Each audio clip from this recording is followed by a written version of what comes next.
Welcome everyone to another edition of WeekCap. I'm your host Clay D with Clay D, the one and only, with Greer W, the one and only. And we're glad to be here after what it's been 10, 11 days. It's been so Something like that. it's So been much so has sporadic happened, but lately. I'm glad to be back with you. Yeah, it's definitely been a lot going on, but it's the springtime. It's springtime, you know how it is, especially when you're a student.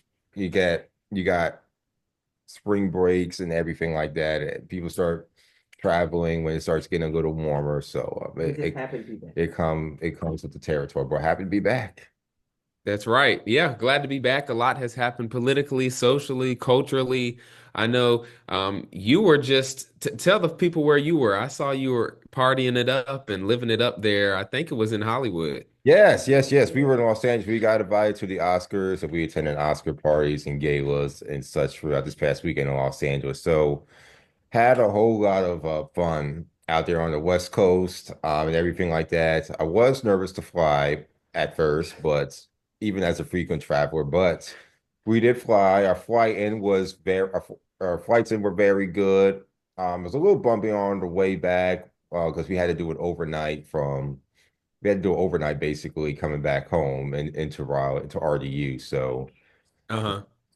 but I'm only bringing that up because it's relevant because we talk about this stuff every almost every episode and such, especially with Yeah, I mean, I saw some other stuff that came across my feed this week just about some close calls or about I can't even remember, but it was something else regarding Reagan National Airport. But again, I think this is why it's so important that we keep these issues front of mind for people and that people are in touch with their elected officials. So I know we've been posting about that. And while you were on the real Sunset Boulevard, I was at the yes. Sunset Boulevard musical in New York City, and so I'm just getting back into the swing of things here in Atlanta, which is where I am now. I was in New York for a moot court competition, which is like mock trial, and we were there to present an argument, and then we also got to get out and explore the city. So it's been a fun but busy past week for me, and I'm excited to dive into our topics for today. For sure, for sure. New York is one of my original hometowns, so I'm glad you had a good time and hope you get back up there soon. I'll be up there again soon, probably in the next hoping the next couple of not a couple of months, if not sooner. But we'll definitely get right on to it. So a lot has gone down. So speaking of New York and Atlanta, I'm going to jump right into this because if not, I will forget. Uh, Keisha Lance Bottoms is once again raising interest and raising news that she's going to be running for governor of Georgia. I don't know if you've seen any updated news, but all it is an update to the previous update. She hasn't officially announced, but it's looking more and more like it's going to happen. And given that you're on the ground there in Georgia, and given the fact that Atlanta's like a second or third home to me, because I'm always in Atlanta, and of course Atlanta is a major city in our region, and it's a black mecca. Just what are your thoughts on that, Greer? I think it's very interesting. I saw her, I think, on CNN or somewhere else recently, and people really liked and respected her as the mayor of Atlanta. I also saw this week, I think it's just an unconfirmed rumor right now, but that Lucy McBath, Representative Lucy McBath, might be running for governor of Georgia. Really? She's famous for being a gun violence prevention advocate. She lost her son to gun violence, and so it'll be interesting to see who rises to the top when it comes to the Democratic ticket. I have heard that Keisha Lance Bottoms, though, is interested and maybe running. I'm not sure how confirmed it is, but I'll give you my thoughts on her generally. I think she did a good job here as mayor. I'm learning more about her every day. I think the current mayor is great, Andre Dickens, but I think to have Keisha Lance Bottoms command that role as governor would be really awesome and great for the state. And we'll have to see who else is running, but I think she would do a good job. I think so. I know she's very controversial for a lot of Atlantans, for probably being too moderate and Sure. working too much with police during her one term and such. Um, but I mean, when you're a mayor of all Atlantans. That's just the territory that comes with that. We can't expect everybody to be an activist when they're in elected office. That's always a dream. Right. The reality is you have to do so much negotiating like a businesswoman or a businessman. Well, That's look, and if you're going to run for the governor of a state, or if you're going to even run for higher office like U.S. Senate, you have to. It's very tough to be super progressive in a mixed state and win. So while, to your point, and I didn't know all of those details, she may have been controversial with some Atlantans. That may actually work out for her when it comes to her policies and how people across the entire state of Georgia view them. Yeah, I mean, personally, I like her. I've met her and I've introduced myself and my mother to her twice in the past year. Recently, we met personally in Martha's Vineyard at the Martha's Vineyard African American Film Festival. She was there just as Keisha. She wasn't there as a politician. We were there for a screening of the film Fight Nights, which was about Atlanta, and such. So we had actually sat right near her. And again, we were just people. We weren't political operatives or we weren't anything of that. We were just us. And I said, "Oh, that looks like Keisha Lance Bottoms." And then I just have to because she had her hair braided, and then I have to after this I have to just kind of cross-reference it with her Instagram stories. And yeah, indeed it was her. And I approached her and everything like that. And yeah. And then she took a picture with my mother and I, and she agreed to be on my mother's podcast show. Then subsequently we saw her at the mask ball for the UNCF back in December. And she said she remembered me and everything like that. She says, "Oh yeah, we had such a fun time in Martha's Vineyard." She had no security, nothing like that. That was pretty kind of amazing too, especially Yeah, that's interesting. her in Atlanta, especially a former mayor, as controversial she was. She literally had nobody, not even her husband, with her. She was just looking at art pieces. So that Mm. was, and as I told you, just coming back from the Super Bowl where everybody and their mama had security with them. So sometimes we go into certain places and spaces and nobody has security, you'd be amazed. And then people who secure themselves, it's very Yeah, that's an very interesting interesting. conversation. I mean, maybe it projects some confidence that she has in herself, or maybe people have moved on from those controversial moments. I'm not sure, but that is really interesting. Yeah, yeah, it is. It is. But she's very friendly to myself and to my mother. And Good. so I think I think she will run. As far as the field goes, we will have to see, because you do have to serve all Georgians in this particular case. You know, can she get the votes in Savannah and Macon and whatnot? I don't see any other figures really emerging outside of maybe a Lucy McBath or a JC Carter, which I haven't really heard much, obviously so, because he's still grieving. His grandfather's law. Right. Right. But I would say as far as the early I don't see anybody strong from the Republican side either, unless Purdue mounts a run like he did before. I haven't heard much noise or chatter from that camp. So until then, I have her as a front runner. Yeah, so I'm looking at a list now. So it says in terms of the Republicans, Chris Carr, who is the current Georgia Attorney General, he has announced already that he's going to run as a Republican. Marjorie Taylor Greene, I guess, has expressed some interest, which is interesting, as has the Lieutenant Governor of Georgia, Burt Jones. Um, and then on the Democratic side, of course, it has Lucy McBath added to this list as interested, Keisha Lance Bottoms as publicly expressed interest, Jason Carter has publicly expressed interest. And then it has on here Stacey Abrams, which is interesting. I didn't know if she was going to do this again or not. And then, ironically or interestingly, they have on here as a potential candidate Michael Thurmond.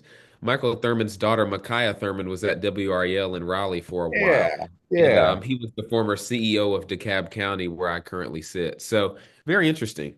yeah. I didn't. I saw Stacey Abrams in the previous, and I saw Stacey Abrams at a previous reports, and I saw her over at Essence Fest at a Joy Reid, out of all people's moderate panel back at Essence Fest over the summer. But I don't know if she can endure a third run. I mean, I I don't mean, think she should, but evidently I she's don't think expressed some so, interest but in it.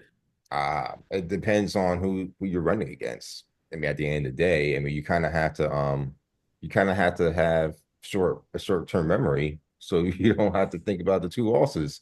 The first time you should have won, The second time, obviously, she didn't have a chance at all. But Brian Kemp is not running again. You might have some in-house Republican running this time, Sure. but you might have bigger name ID on the Democratic side. So maybe the third time could be the charm. But then again, we are in a climate where the Democrats are trying to find a voice to counter Trump. And she Right. might be considered too left or whatever the case may be. So I don't know. I wish her well. I would like to see her run again. I don't think she really should because that field is just going to be interesting for one. I don't think she could be Keisha Lance Bottoms in a primary, quite frankly, because I mean, I always get concerned when there are multiple black folks, especially multiple black women, or multiple black men going against each other in a primary. It's hard, right? We've seen it in North Carolina, we've seen it in other places, and if there's a white candidate, oftentimes that candidate wins out. I'm not saying they shouldn't try. I just think it's difficult when you throw in multiple candidates of color. But I want to talk about, you mentioned this phrase, countering Trump. I'll get to What did you think about his address the other night to Congress? Did you watch it? um, Al Green got kicked out, and then Democrats the next day were singing "We Shall Overcome." I mean, what in the world are they doing? yeah, I'm not gonna spend too much time on the facto State of the Union address, even though we should. But I did watch it. I kind of watched it in red zone clip style, making an NFL reference. I watched it more in highlight style because I already knew it was going to be Same. a reality show. So I had it on as background noise and I saw highlights of it, or I was looking to see what the real time reaction was. I wasn't gonna not watch it. Again, I'm not gonna ever do the whole Rowan Martin or some activists. We're not going to watch stuff and we're going to turn off things. I'm never going to do that. I've told you before how I feel about when people do that stuff. I don't particularly care too much for complete blackouts in most cases.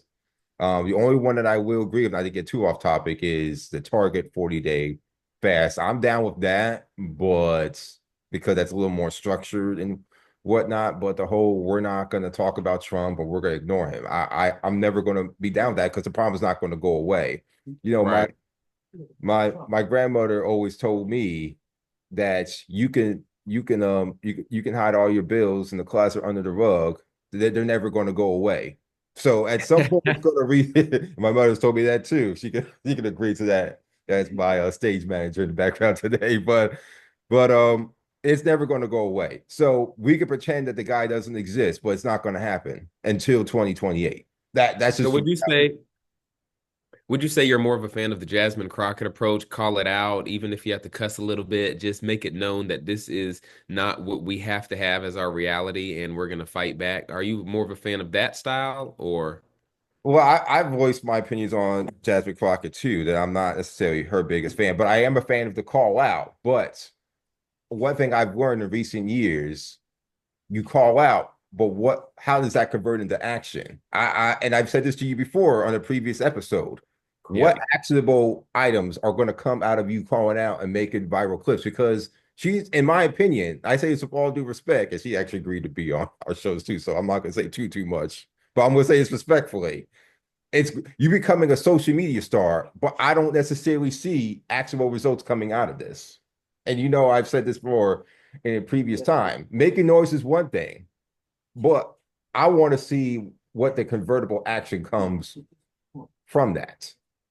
Yeah, yeah, that's a good point. I mean, what do you say to folks who say, "Well, Clay, I mean, they're the minority in Congress. Like they don't have any action, they don't have much legislative authority right now. All they can do is speak out on the media." What do you say to that argument? Right. Well, again, I will definitely will say that is factually true. But do something. Do something on the grassroots movements. Have the interest groups speak out and do some lobbying and do some rallying. There's a lot that can be done, but just to have more viral clips on the shade board, I don't see necessarily that becoming.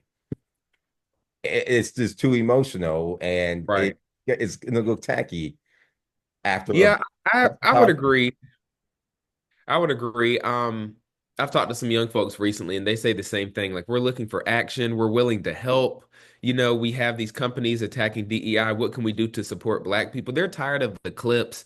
I was talking to a few guys the other day, and they were saying, these are Black men that they were Democrats, but now they're trying to register as independents because they don't think the party at the national level is really looking out for Black people like that. Nor do they think the party is really looking out for Black folks and trying to close the generational wealth gap or trying to really do things on the ground that you're talking about to help Black and brown folks. And I thought that was interesting. Have you heard anything like that? I mean, do you see people moving away from this two-party system and maybe Um, trying to create their own parties? I certainly have. And I that was really more evident. That was really more evident in the recent election. We have to now take on an approach with we have to do a split ticket type of outreach. And that's going to be very unpopular to say, but that's really the way to go because our generation, well, keep and your generation being millennial and Gen Z, we're becoming more and more disinterested and dissatisfied or unsatisfied with political parties. And we're not the UK, we're not the European Union. We don't have a or Australia, we don't have a multi-party system. We don't have a Tories Right. or Labour Party and such and such. We're stuck with these two by our own fault, our own doing. So this is what you throw, as I always say, you throw all this into a blender. This is a puree that you get. I mean, Hakeem Jeffries was on a call with the Democrats the other night, and I was gonna take it down. I was gonna watch it for this show, but I said, nah, I ain't gonna watch. I honestly, at the end of the day, didn't even have interest to watch it because I didn't, for the first time, I just did not really see any fruitfulness that can come out of that. And that's, quite frankly, a sad thing. Right. Furthermore, when you see things are going on like in in our legal home state of North Carolina, what's going on the state party there, and just removing what the chair they Yeah, the want to Eva remove, Clayton Fellowship. We you know, haven't even talked about fellowships. that. What are your thoughts on that? Yeah, it's unfortunate. It's unfortunate because there's people like myself who want to get involved in party politics or at least want to make a difference, and then they're stripped of they're stripped of that opportunity. And you're ignoring the backbone of the party that has the black folks, let's just be real, who have supported you. So I Right. particularly didn't like seeing those reports or seeing that potential action. I believe that I just think that kind of we're seeing the Democratic Party trying to move silently to attract a blue collar white male vote again, Yeah. and knowing how to go about that. So Yeah, that Bill Clinton voting block, it that didn't said it include Black perfectly. folks. But Mhm. I mean, Bill Clinton did include Black folks, and Black folks loved him. But I think that blue collar white man pocket that you're talking about is what Democrats are trying to regain. I've actually seen Facebook posts, and this goes to my earlier point, of Black men in North Carolina saying that they are going to register as independents or unaffiliated, I think we call it, because of the decision that the North Carolina Democratic Party made to remove this fellowship and kind of reorient how they're spending money. And I've praised Anderson Clayton on this show before, and I think that the state party is leaps and bounds above where it is or where it used to be. But I just don't get it, I guess, at the national level or even at the state level. How are we, to your point, taking action to build collective power? Of course, the party is more than just black and brown folks, but if you ignore those people, they're going to become disinterested and disengaged, right? And it's already happening. It's already happening. We're not seeing it get any better. It's only going to get worse. So that's just something to keep in mind as we move forward. You're going to have to do a straight ticket approach, and this is going to take some outside, nonpartisan or bipartisan organization or initiatives to make that happen. But that's just where we are right now. So that's just where I'm at with that. Yeah. As Yeah. far as this kind of goes into my next topic, since Hmm. we're talking about local politics, the New York mayoral election. So Andrew Cuomo, former Governor Andrew Cuomo, as we've hinted on this show, has officially thrown his hat into the ring. So he's going to be running. I love when our predictions come true. Exactly. We'll see how the Keisha Lance Bottom one goes. Right. But see, he's going to be running as I predicted. He's currently the front runner.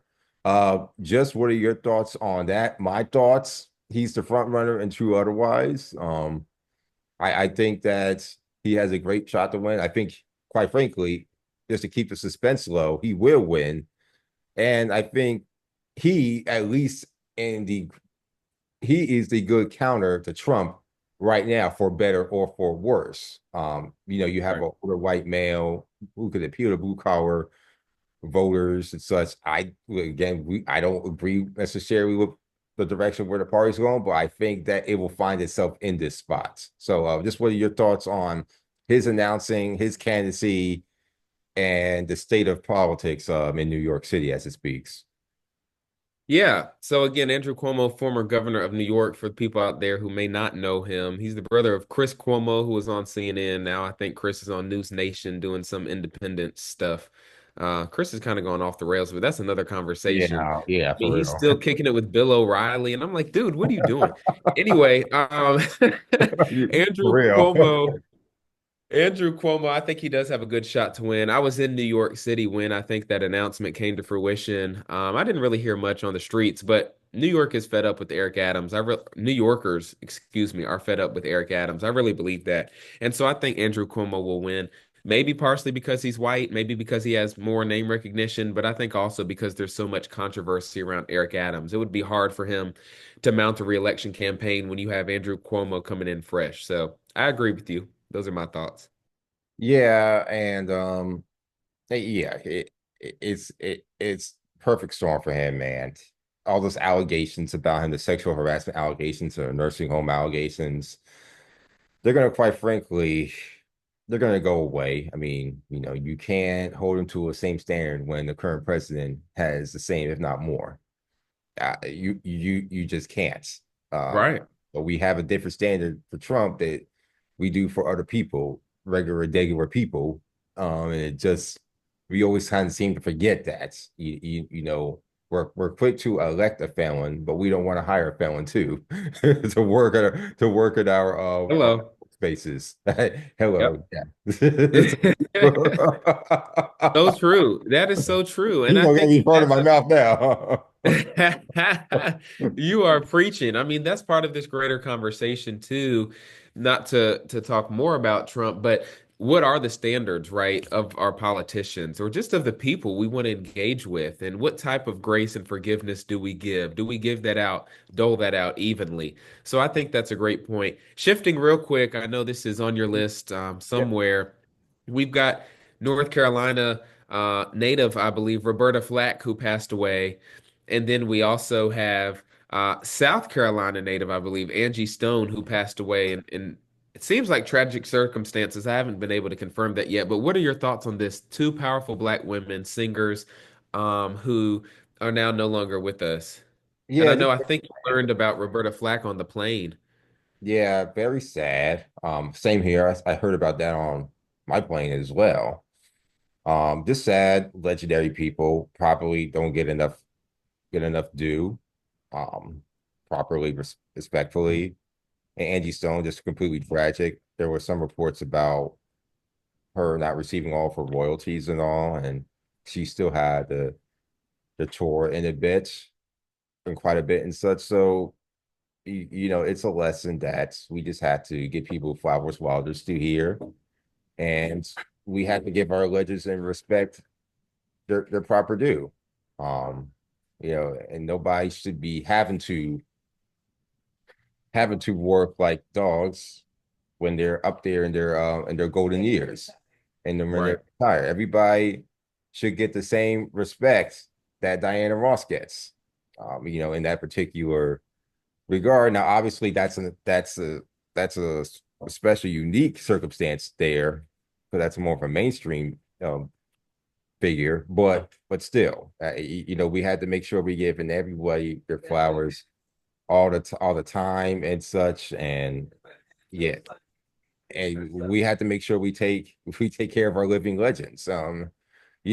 Muhammad Ali wasn't even being taken care of, and to just from a documentary that I read or saw, until his new wife came into the picture and such when when he was up there in age in his 60s and such. But that's just because people were capitalizing off his fame, but he wasn't necessarily as well. So that, and this is why Patti LaBelle's son takes good care of his mother. It's one reason why I take good care of my mother on a personal level. So yeah, we had to take care of our living legends. That's just the point being, and it's sad, but the reality is that we have to make sure they're not put in situations where they have to tour and just kind of be in a situation where they still have to work like a dog or a slave like in their 20s. That's just the reality of that, especially when they've made contributions and all that. I know that's probably an extreme circumstance, but Michael Jackson never had been put in a position to where he had to even do a, a multiple city tour when he was about 50 years old. Again, another extreme circumstance, but it's just wrong. And we have to have a broader conversation on just royalties and finances and wealth building and good lawyers, Greer, like you, Greer, that you'll be. So these are discussions that we don't like to uncomfortably talk about, but we're gonna have to have discussions on it because they all weave and tie into one another. Yeah, totally, totally. And speaking of money, I know we didn't get into this, and it's been a long week, so I almost forgot. But what do you make of this trade war that's like not a war? And so now we've got Canada and Justin Trudeau up there trying to figure out what's going on, and we got China talking about they're ready for any kind of war. I mean, where do you think we stand economically right now as a nation? Yeah, well, it just seems as though that we're going back and forth. Even Trump is going back and forth on the tariffs. So I just see it as this. We knew this was the likely likely scenario that was going to come from all of this. So I'm not surprised, but we just better brace ourselves because there will be some casualties. Hopefully, it's not that bad, but you kind of had to see it. You kind of had to see it coming. Yeah, I agree. I agree. I mean, I saw a flyer or a meme, I guess, the other day just showing that Trump does one thing and then he takes it back and then he tries how to figure out how he can get the credit and then he does the next thing, then he takes it back. And I just like you said, there's a lot of uncertainty right now. I saw a report the other day as we start to wrap up that North Korea, Kim Jong-un's little sister, has some issues with us right now and was talking big about their nuclear weapons and how they've acquired more over the past few years. And I'm like, who is addressing these issues? Because we know Trump is not competent enough to do so. Anyway, that's another conversation. Let's do a little bit of sports. Carolina, Duke this weekend. I want to get it in. I've got my Chapel Hill mug here. Yeah, The game is in Chapel Hill this weekend. Do you think that changes anything, or do you think it's another blowout? another blowout. Let's just be real. Man, Listen, y'all just better start looking on the football season because that's the only place where the buzz is at right now. that's true. Bill Belichick is trying to get those boys in shape. Yeah, he's doing a Um, good job with that too. he is. Yeah, I think Duke's going to pull it out. I think it'll be closer, but I still think Duke is going to pull it out. So, Well, for what do sure. you have for your final thoughts today? Final thoughts. Hey, let's just keep on pushing. Let's keep staying motivated, activated, organized, and mobilized. Those are my final thoughts. I love it. Action, action, and hold on to hope. For Well, sure. that's it for me. That is it for me as well. We can keep on going. But yeah, everybody have a blessed weekend, and we'll certainly see you on our next edition of WeekCap. See y'all next time.